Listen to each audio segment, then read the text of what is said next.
दूसरी रिपोर्ट है financial times की, जिन्होंने जो अमेरिका में 500 बड़ी लिस्टेड कंपनियां हैं उनका अध्ययन किया। तो उन्होंने कहा कि उनके अर्निंग कॉल्स देखे तो बातें एआई पर कंपनियां बहुत कर रही है।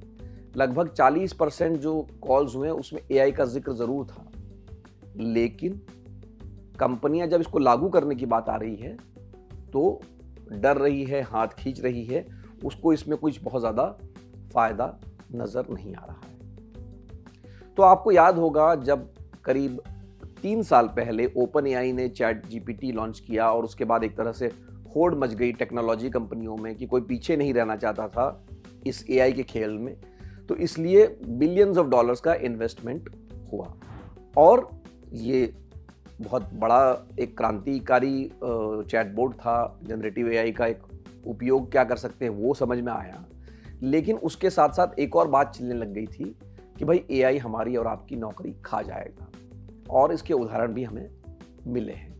लेकिन अब जो रिपोर्ट्स आई है, अब जो स्टडी आई है, वो ये कहती है कि इसका उपयोग कंपनियां जो कर पा रही है वो 2 क्षेत्रों में कर पा रही है प्राइमरली।